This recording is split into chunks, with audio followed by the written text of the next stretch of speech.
i izašli sa te radionice sa veoma pozitivnim utiscima, što znači da im je bilo prijatno i lepo kada su sa vama se družili i radili.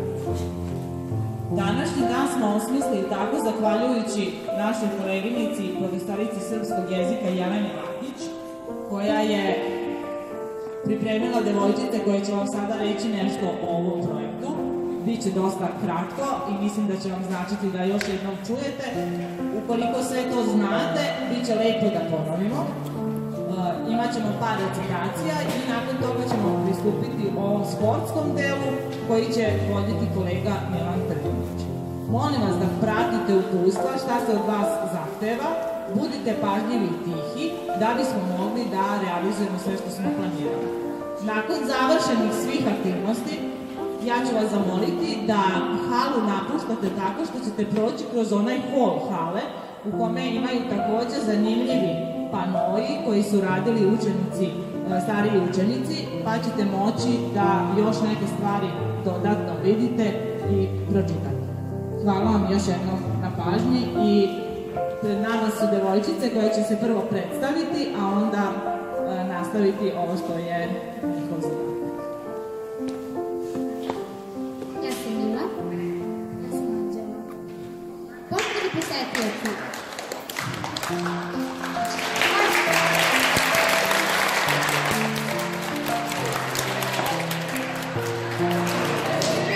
posetioci, dobrodošli na manifestaciju Mens Sana in Corpore Sano ili u prevodu u zdravom telu, zdrav duh. Manifestacija je deo Zdravo rastimo projekta. Zdravo rastimo je deo globalnog Nestle Health Global programa koji ima za cilj edukaciju učenika 7. razreda o važnosti pravilne ishrane i bavljenja fizičkom aktivnošću. Projekat je odobren i ima pozitivno mišljenje za realizaciju. Zdravo kući banci, vitamini, vragorani, stanu zdrave hrane.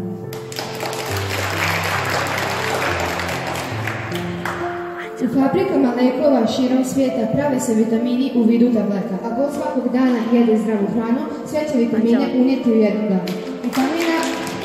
Vitamina koji nas krepi obično živi u šećerni. Vitamin je B, drugi po redu, samo je u mesu, povrću i hlebu. Paradajz, paprika, limun, šipak, nar, jabuka, pomoranđa, mandarina puni su C vitamina. Kada budu zubi zdravi, jake kosti da smo pravi, pijmo mlijeko, ribnje ulje, vitamin D poručuje. Orasi su cukret i ulje od soje, za vitamine mesto su najbolje. K vitamin ima čudan ukus, stanuje u siru, a voli i kupus. Pa deco draga, sad ste čuli sve. Uz 3 glavna obroka i užine 2 raznovrsnu hranu i dosta sveže vode, ali fiskulturu stomać je dobro.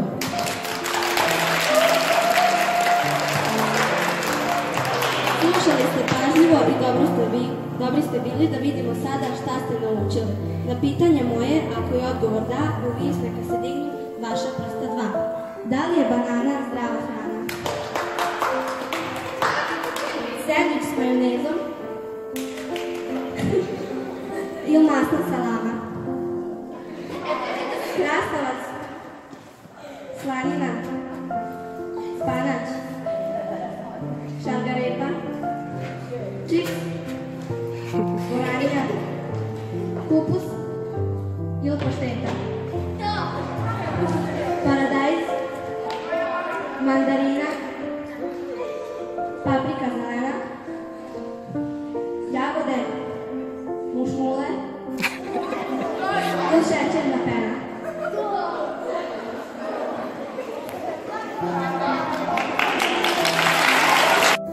Moj deda nema zube, pa mi se žali. Jeo sam čokoladu kao mali i sada mi evo pola zuba fali. Čovek tek kad ostari shvati neke stvari. Čokolada nije zdrava, pošto zube kvari. Deda, nisi u pravu. Čokoladu možemo slobodno da žderemo ako zubiće nakon jela dobro opet. Moramo priznati, konkurencija je zdravo jaka, nagrada je po jedna voćka za svakog đaka. Moramo priznati, pobednici su svi zdravo rastimo recitatori. Zdravi, živi, veseli i voćkasti uvek bili.